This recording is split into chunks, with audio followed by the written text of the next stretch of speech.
Ma femme m'a trompé et a abandonné nos filles. Des années plus tard, elle revient avec le fils d'un autre homme. Ma femme m'a trompé et a abandonné nos filles. Des années plus tard, il revient avec le fils d'un autre homme pour que nous puissions fonder une famille. Un peu de contexte, mon ex-femme Angela, 36 ans, et moi, 37 ans, nous nous sommes rencontrés quand nous avions environ 25 ans. Nous travaillions dans la même entreprise, et c'est ainsi que nous nous sommes rencontrés. Après avoir été dans une relation pendant 2 ans, nous nous sommes mariés, et dans les 3 ans de notre mariage, nous avons eu 2 filles, qui ont maintenant 9 et 7 ans. La deuxième grossesse était inattendue, et elle n'était pas heureuse à ce sujet, mais elle ne l'a pas interrompue, bien qu'elle lui ait dit qu'elle irait bien si elle le faisait, parce qu'elle ne voulait pas le faire passer pour quelque chose qu'elle ne voulait pas. Après notre première fille, les choses étaient toujours cool entre nous et nous étions aussi amoureux que nous pouvions l'être. Mais ça a changé après la deuxième grossesse. Il est devenu vraiment de mauvaise humeur et irritable, et il me critiquait constamment, moi ou notre fille aînée. Mais je pensais que c'était à cause de toutes les hormones, alors j'ai essayé de faire la paix avec cette nouvelle version d'Angela. Nous pensions que cela changerait après un certain temps, mais les choses n'ont fait qu'empirer progressivement, et ma fille et moi avons appris à marcher sur des coquilles d'œufs autour d'elle. Je m'occupais de tout, même si elle était censée être femme au foyer. Il a quitté son emploi de son plein gré après notre première fille et faisait tout le travail à la maison ainsi que prendre soin de notre fille aînée pendant que je travaillais. Quand elle est tombée enceinte pour la deuxième fois, nous avons dû embaucher une employée de maison parce qu'elle disait qu'elle était trop fatiguée pour faire le travail à la maison en plus de prendre soin de nos filles. Bien qu'un peu en dehors de notre budget, j'ai accepté d'embaucher l'employée de maison parce que je ne voulais pas gêner Angela, surtout quand elle était enceinte. Je me suis dit que je m'occuperais de la maison et des filles le jour après la naissance de notre deuxième fille. Je veux qu'il soit clair que je n'étais pas l'un de ces maris qui ne faisaient rien à la maison. Après son retour du travail, il faisait tout ce qu'il pouvait pour aider, même s'il était épuisé. Quand elle a donné naissance à notre fille cadette, je pensais qu'il faudrait seulement quelques mois pour qu'elle se rétablisse et nous reprenions une vie normale. Mais plusieurs mois se sont écoulés et elle n'a montré aucun signe de changement.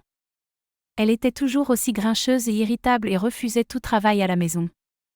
Elle restait à la maison toute la journée à regarder la télévision, ne jouait même pas avec les filles, et payait notre voisine pour qu'elle les emmène de temps en temps au parc. Je ne veux pas paraître amère, mais je me sentais comme ça parce que je travaillais jour et nuit, et elle ne faisait même pas le minimum à la maison. Il s'avérait aussi assez cher pour moi de payer une bonne domestique pour faire toute la cuisine, le ménage et autres tâches ménagères. De plus, je devais m'occuper de toutes les autres dépenses et je voulais économiser de l'argent pour l'avenir de nos filles. Mais c'était presque impossible parce qu'Angela refusait de m'aider. Donc, après presque 6 mois à compter de la naissance de notre plus jeune fille, j'ai décidé que nous ne pouvions plus continuer ainsi, et je devais parler à Angela. Je savais que ça allait être une discussion difficile, alors j'ai demandé à mes parents de s'occuper de nos filles pendant une journée, et ils ont accepté.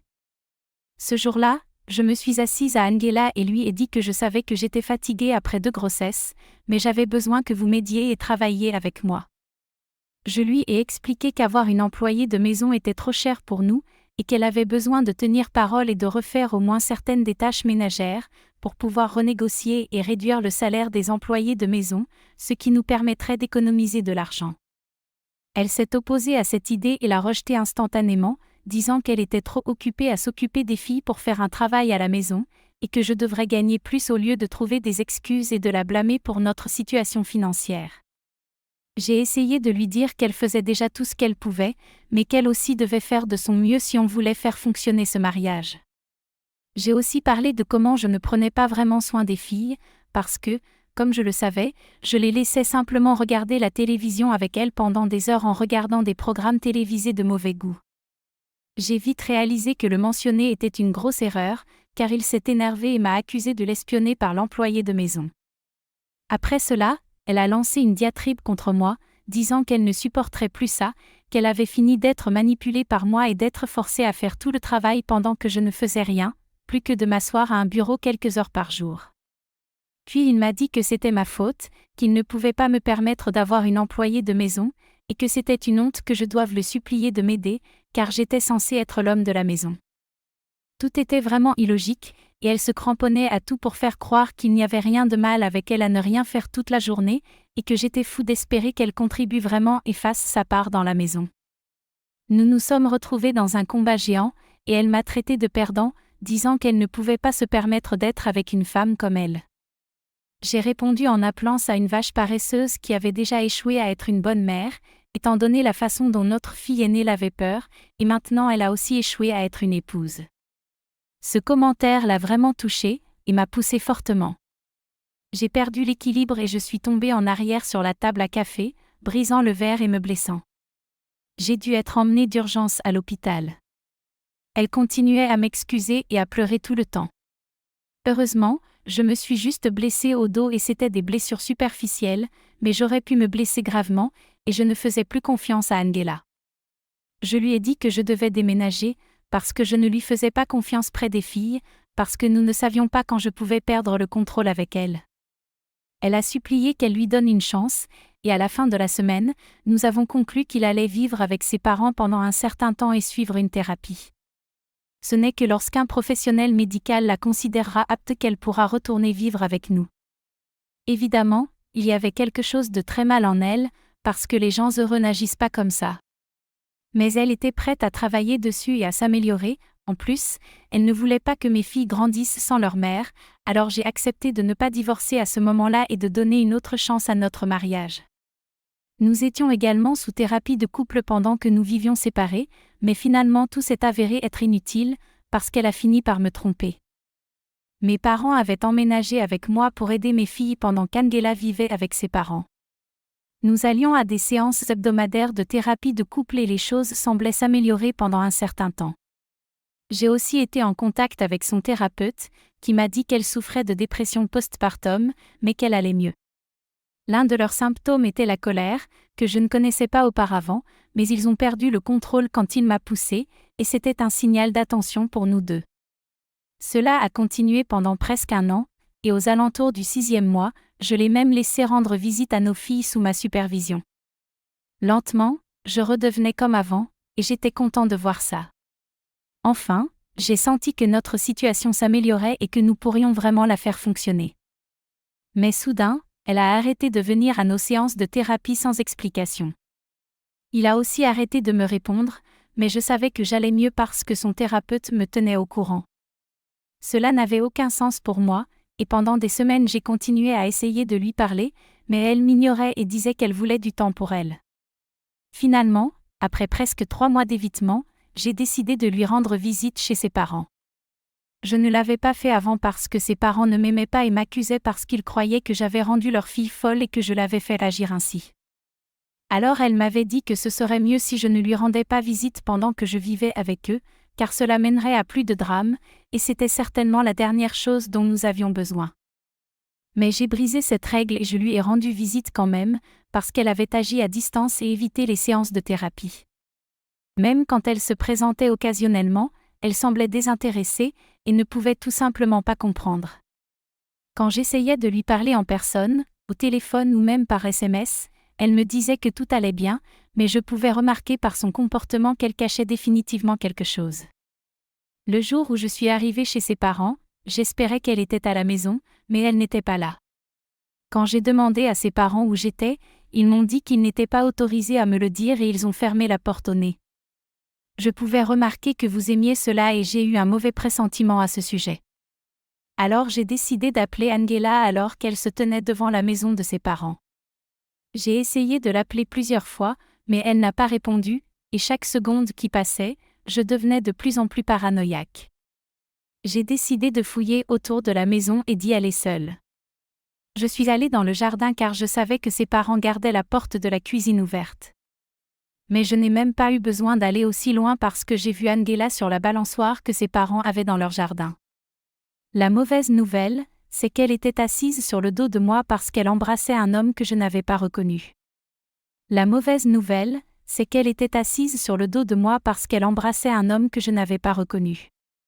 Cela fait longtemps que je ne les ai pas vus, mais c'est gravé dans mon esprit car c'était un des moments les plus horribles de ma vie et je n'ai pas pu l'oublier jusqu'à aujourd'hui. Le gars avec qui elle s'embrassait a reculé dès qu'elle m'a vue, et quand Angela s'est retournée, j'avais déjà commencé à marcher jusqu'à ma voiture. Elle m'a rattrapée et a essayé de m'arrêter, mais je n'ai rien entendu de ce qu'elle disait parce qu'elle était sous le choc. Il a essayé de me prendre, mais je l'ai éloigné et je lui ai dit de ne pas me toucher. Donc il ne l'a pas fait. Je suis montée dans ma voiture et j'ai commencé à conduire jusqu'à chez moi. Je l'ai bloqué partout dès que je suis rentrée chez moi, pour que je n'ai pas la possibilité de m'expliquer. J'ai dit à mes parents que je voulais qu'ils me nomment un avocat et je leur ai dit ce que je venais de voir quand je suis allée chez les parents d'Angela. Je ne l'ai plus vu et n'ai pas su avant de rencontrer le médiateur désigné par le tribunal pour le règlement de notre divorce. À ce moment-là, j'étais presque devenue un robot, et ça ne marchait que pour mes filles, mais émotionnellement, j'avais fermé. Je n'ai rien senti, même quand j'ai découvert qu'Angela abandonnait ses droits parentaux parce qu'elle avait décidé qu'elle ne voulait plus être avec nous plus. Je voulais être avec lui, appelons-le June, avec qui je l'avais vu ce jour-là. C'était un ami d'enfance d'elle, et bien qu'ils aient pris leur distance après avoir fini le lycée, ils se sont reconnectés quand elle a déménagé de nouveau avec ses parents. Apparemment, il était tombé amoureux de lui. Ses parents ont aussi soutenu cela, ce qui explique probablement pourquoi ils ne voulaient rien me dire ce jour-là. Apparemment, elles avaient toujours voulu qu'Angela finisse avec June et elles étaient heureuses qu'elle choisisse finalement elle-même et son propre bonheur, comme si elle avait jamais été capable de faire quelque chose de différent. Le divorce a été un long processus, parce que, même si j'avais été trompée, je voulais toujours me qualifier pour entretien conjugal. Cela nous a pris un certain temps, mais mon avocat et moi avons lutté dur pour nous assurer que je ne reçoive rien lors du divorce, parce que tout était légitimement mien, car j'avais été celui qui payait pour tout pendant si longtemps, alors qu'elle ne faisait rien d'autre que regarder la télévision à la maison. Cela fait 5 ans que le divorce a finalement été résolu, et nous avons atteint notre objectif de nous assurer qu'il soit parti les mains vides. Les mois que j'ai passés à gérer le divorce ont été les moments les plus difficiles pour moi, mais je ne pouvais pas abandonner parce que je devais m'occuper de mes filles, parce qu'elles n'avaient personne d'autre que moi. Mes parents ont été très utiles et très solidaires, et je ne pourrai jamais assez les remercier d'être là pour moi tout en équilibrant le travail et les soins de mes filles. 5 ans ont passé depuis, et bien qu'à ce moment-là le divorce semblait être le pire qui pouvait arriver, je suis reconnaissant de l'avoir fait, parce que je ne crois pas que j'aurais été à l'endroit où je suis aujourd'hui sans ma décision de quitter Angela. La vie m'a vraiment bien traité depuis, et je suis bien mieux à présent à tous les égards. Nous avons déménagé dans une plus grande maison parce que je gagne mieux maintenant et je n'ai pas à dépenser d'argent pour autre chose que moi et mes filles. Mes parents habitent à proximité et viennent de temps en temps. J'ai aussi des amis qui m'aiment et mes filles sont aussi heureuses qu'elles peuvent l'être. C'est tout ce dont un homme a besoin, et je suis très reconnaissant envers l'univers que tout se passe bien pour moi maintenant. Ou alors, jusqu'à ce qu'Angela réapparaisse à nouveau. Il y a quelques jours, les filles étaient à l'école et j'étais sur le point de partir pour le travail quand j'ai ouvert la porte. Angela était dehors avec un enfant à ses côtés. Le garçon ne pouvait pas avoir plus de 3 ou 4 ans, et je savais que ce devait être le fils d'Angela. J'ai été surpris de la voir debout devant ma porte. J'essayais toujours de le poursuivre quand elle a commencé à pleurer et a dit qu'elle était là pour s'excuser et arranger les choses avec moi. Elle m'a dit qu'elle était enfin prête à redevenir une famille et donner une autre chance à notre mariage. Je ne pouvais pas croire qu'elle était de retour ici après toutes ces années et je voulais donner une autre chance à notre mariage, comme si c'était elle qui prenait cette décision. En un instant, j'ai pris une décision et j'ai décidé de fermer la porte et de la refuser, parce que je ne voulais pas laisser entrer ce que c'était. Mais avant de le faire, je lui ai dit que ce n'était plus sa famille. J'ai arrêté d'être son mari le jour où il m'a trompée avec June. Le divorce n'était qu'une obligation légale, et elle a renoncé à la garde de ses filles. Donc il n'avait pas le droit de nous appeler sa famille. Après avoir dit ça, j'ai fermé la porte et je lui ai dit de partir parce que je ne voulais pas qu'il soit dans ma propriété. J'aurais pu lui jeter des malédictions, parce que j'étais vraiment en colère, mais je me suis abstenue de le faire pour l'enfant. Je pouvais l'entendre pleurer devant ma porte pendant quelques minutes après l'avoir fermée, mais j'ai décidé de l'ignorer. J'ai sécurisé ma maison, et dès mon retour du travail, j'ai reçu un appel de mes parents exigeant une explication sur les raisons de son refus. On m'a dit qu'Angela les avait contactés après que je l'ai rejetée et fermé la porte au visage, et qu'elle était dévastée. Mes parents m'ont dit que c'était eux qui lui avaient donné ma nouvelle adresse et lui avaient dit de venir me voir, car il était en train de divorcer de June et avait finalement la chance de régler les choses avec moi.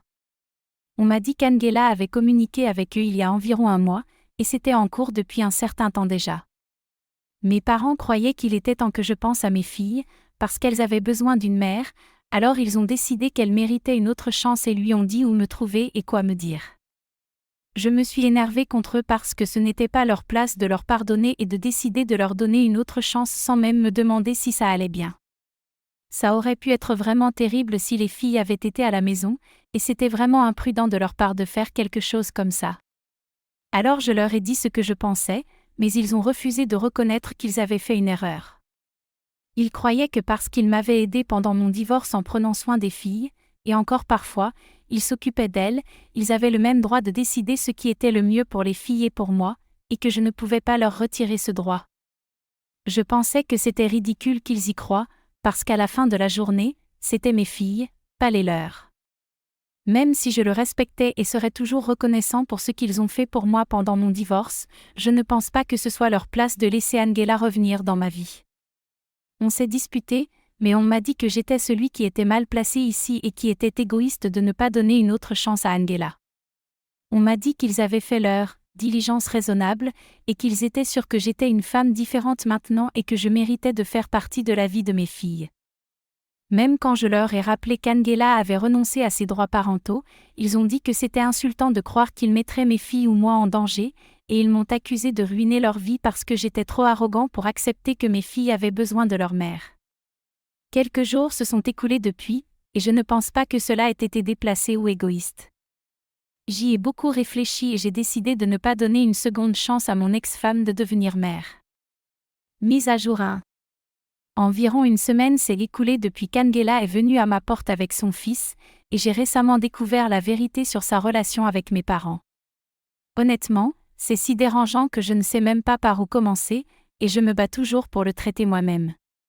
C'est étonnant comment ils m'ont trahi sans ciller. Apparemment, non seulement ils lui ont donné ma nouvelle adresse, mais ils ont aussi été en contact avec elle tout le temps. Je l'avais enlevée de ma vie après le divorce, mais ils ne l'ont pas fait parce qu'ils croyaient qu'elle reviendrait un jour. Ils ne parlaient pas beaucoup, seulement une fois par mois peut-être, mais c'était assez pour que je me sente trahie. June fit renoncer à ses droits parentaux après que les documents de divorce lui furent remis. Il lui a lancé un ultimatum, soit il abandonnait sa famille et menait une nouvelle vie avec lui, soit il restait en contact avec ses filles et luttait pour la garde. Mais cela signifiait le laisser derrière lui. Ce fut un choix difficile pour elle, selon mes parents, mais elle a fini par partir avec June pour fonder une nouvelle famille avec lui au lieu de rester avec la famille qu'elle avait déjà. Mes parents ont dit qu'Angela les a contactés peu après que j'ai déposé la demande de divorce pour leur parler de leur situation et leur demander de l'aide parce qu'elles voulaient rester en contact avec leur fille. Il leur a dit qu'il était entre le marteau et l'enclume des deux côtés. De toute façon, je ne pouvais pas voir ses filles parce que je me battais pour la garde totale avec des droits de visite supervisés, tandis que June lui avait ordonné d'abandonner complètement ses filles. Même s'il se battait pour la garde, ses chances d'obtenir la garde partielle étaient minces compte tenu des circonstances de notre divorce et de ses antécédents de problèmes pour contrôler son tempérament. Donc se battre pour la garde semblait être une perte de temps et de ressources pour elle. Il y avait une chance réelle qu'il puisse perdre June et la garde de nos filles s'il décidait finalement de se battre. C'était avant que mes parents n'interviennent. Ils l'ont rencontré en privé, et les ont pratiquement suppliés de lui permettre de rester en contact avec leur fille. Il leur a demandé d'agir comme un pont entre elles. Je savais qu'une fois que j'aurais renoncé à ces droits, je n'aurais aucun droit de visite et encore moins de supervision, mais mes parents le auraient et prévoyaient d'exploiter cela. Ils l'ont fait avec succès et m'ont trompé pendant des années, allant dans mon dos pour permettre à Angela de rencontrer nos filles. Ils l'ont fait parce que la situation d'Angela les a émus et ont réalisé qu'ils ne pouvaient pas consciemment tenir une mère éloignée de ses filles. Poignarder son propre fils dans le dos pendant des années, cependant, cela ne les a pas du tout touchés. On m'a dit que chaque fois que je laissais nos filles chez elles invitaient Angela et la laissaient passer du temps avec elles. Mes filles ne m'ont jamais dit qu'elles rencontraient leur mère parce que mes parents leur soudoyaient de jouets et de bonbons pour qu'elles se taisent à ce sujet. Chaque fois que je leur demandais ce qu'ils avaient fait dans la maison de leurs grands-parents, mes filles me disaient qu'elles jouaient avec mes grands-parents et leurs amis. J'ai toujours supposé qu'ils devaient parler des amis réels de mes parents, que je connaissais déjà, mais apparemment c'est ce que mes parents avaient dit à mes filles, de parler de leur mère comme des amis, au cas où je leur demanderais leur jour. Je n'arrivais pas à croire que mes filles m'avaient aussi menti, mais je leur ai pardonné parce qu'elles sont juste des filles et aussi parce qu'Angela et mes parents les avaient vraiment manipulées et intimidées pour garder le silence. Après avoir appris la vérité de mes parents, quand j'ai demandé à mes filles si elles avaient rencontré leur mère dans le dos, elles ont commencé à pleurer et m'ont dit qu'elles ne pouvaient pas me le dire parce qu'elles seraient punies par Dieu si elles le faisaient. Angela et mes parents leur avaient vraiment inculqué qu'il y aurait des conséquences graves s'ils me disaient la vérité, et c'est pourquoi ils avaient été si secrets et si vagues tout le temps. Je me sentais aussi comme un père terrible de ne jamais demander à mes filles quels amis de mes parents passaient du temps avec elles, parce que ça aurait facilement pu être quelqu'un d'autre, quelqu'un de plus dangereux qu'Angela, et je ne l'aurais jamais découvert. Mais je vais y mettre un terme maintenant, car j'obtiens une ordonnance de protection contre tous. J'ai déjà des preuves écrites de cela, parce que mes parents m'ont envoyé un courriel pour me dire la vérité quelques jours après mon combat avec eux. Ils croyaient que le courriel me ferait réaliser à quel point Angela était désespérée de rester mère de ses filles sans perdre l'amour supposé de sa vie, et d'une certaine manière, cela me ferait pardonner à tous ceux qui sont impliqués. Mais tout ce qu'il a fait, c'est de me rendre compte que tout le monde ici était un menteur désagréable et je ne pouvais pas leur faire confiance. C'est aussi ironique comment Angela a renoncé à ses droits parentaux et a dû rencontrer nos filles en secret, comme si c'était un crime, tout cela parce que June ne voulait pas qu'elle ait aucun contact avec sa famille précédente et il était censé être son véritable amour. Mais ils sont maintenant divorcés, et tout cela s'est avéré vain. Ils ont même eu un enfant ensemble, mais selon mes parents, June ne veut plus entendre parler d'elle ou de son fils parce qu'il a reçu une offre d'emploi et qu'il déménagera dans quelques mois. Angela avait récemment repris le travail, et son fils avait commencé la maternelle ici, donc il ne voulait pas emménager avec lui, raison pour laquelle se battait depuis longtemps. Finalement, tout est arrivé à un point critique il y a 3 mois quand June lui a dit qu'ils avaient terminé et qu'il acceptait ce travail et déménageait. Il n'avait plus aucun intérêt à être un homme de famille, car cela signifiait clairement qu'il devait sacrifier son avenir et son bonheur pour la rendre heureuse, et il n'était pas prêt à le faire. Tout cela était destiné à me faire pitié pour Angela, mais le seul but qu'il a servi était de me faire sentir que justice avait finalement été faite. J'ai déjà parlé à mon avocat, et la requête a été déposée pour ordonnance de restriction. Mes filles et moi avons aussi eu une bonne discussion à ce sujet, et je leur ai dit que dorénavant ils ne reverront plus jamais leurs grands-parents ou leur mère. Elles semblent en bonne santé pour l'instant, mais nous irons quand même à la thérapie et essaierons de résoudre les choses parce que je suis sûre que ce sera difficile pour elles et cela a probablement été assez difficile pour elles au cours des 5 dernières années. Mais tout cela s'arrête maintenant. Mise à jour 2. Salut tout le monde. Je vous remercie de toute votre inquiétude et de votre soutien. Je suis vraiment reconnaissant que tant de gens aient envoyé des messages enchanteurs et des bénédictions à mes filles. Mes parents et Angela ont été informés des ordonnances de restriction, et ils devraient comparaître devant le tribunal dans quelques jours. Je ne sais pas comment ils se sentent, parce que je les ai bloqués sur toutes les plateformes possibles, et j'ai aussi dit à mes amis de ne pas leur parler s'ils devaient être contactés. J'ai aussi renforcé la sécurité autour de ma maison et j'ai travaillé de chez moi pendant quelques jours. J'ai parlé aux autorités de l'école de mes filles et je leur ai parlé de la situation. Au départ, je n'avais pas l'intention de les laisser aller à l'école pendant quelques jours, mais je ne voulais pas que leur éducation souffre à cause de Angela et de mes parents. Donc les enseignants doivent maintenant les surveiller jusqu'à ce que je les récupère après l'école. Je fais de mon mieux pour m'assurer qu'ils ne puissent pas nous contacter parce que je suis sûre qu'ils essaieront.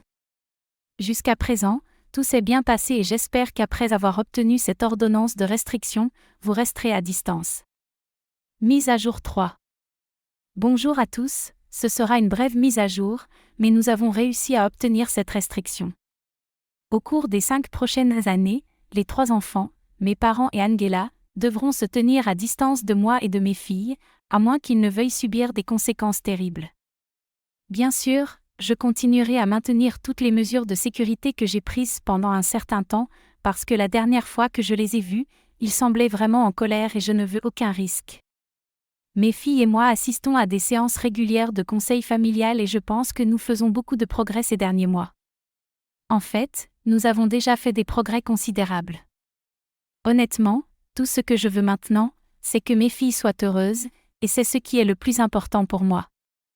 Alors s'il vous plaît continuez à nous envoyer vos meilleurs vœux, car nous en avons besoin. Mise à jour 4. Malheureusement, je dois partager une situation déplaisante qui s'est récemment produite. Cette fois, ma mère et Angela sont apparues chez moi sans prévenir. J'étais complètement pris au dépourvu quand j'ai entendu qu'elle frappait à la porte, et quand je l'ai ouverte, je ai trouvé qu'elle s'arrêtait là. Angela s'est mise à crier et à exiger de me parler, tandis que ma mère la soutenait par une expression de défi. J'ai immédiatement décidé de rester calme et j'ai essayé de calmer la situation. Je leur ai demandé de partir, en leur expliquant que ce n'était ni le moment ni l'endroit pour parler. De plus, ils avaient un ordre de restriction et ne pouvaient pas être sur ma propriété. Cependant, Angela refuse catégoriquement et continue à crier, m'accusant de séparer sa famille et de la priver de ses filles. La situation est devenue de plus en plus tendue, et j'ai réalisé qu'il n'y avait aucun moyen de les raisonner à ce moment-là. Voyant que la situation empirait, j'ai décidé d'envoyer mes filles dans leur chambre pour les protéger de la discussion. Je leur ai dit de rester là jusqu'à ce que je les prévienne. En attendant, j'ai essayé de garder Angela et ma mère aussi loin d'elles que possible. La discussion a duré un moment, avec des accusations et des cris de toutes parts. Finalement, j'ai réussi à les convaincre de partir, mais non sans avoir clairement indiqué que je ne voulais pas les revoir sur ma propriété ou appeler la police. J'avais l'intention de le faire à ce moment-là, mais je ne voulais plus traumatiser mes filles. Après leur départ, je suis allée réconforter mes filles et leur ai expliqué ce qui était arrivé de la manière la plus calme possible. Ce fut un moment difficile pour nous tous, mais j'espère que nous pourrons surmonter ce problème ensemble. Le fils d'Angela n'était pas présent, ce qui fut un soulagement, car il aurait pu aggraver encore plus la situation. Ce qui me désole le plus, c'est que ce pauvre enfant doive vivre avec une mère comme elle, ce qui ne doit pas être facile.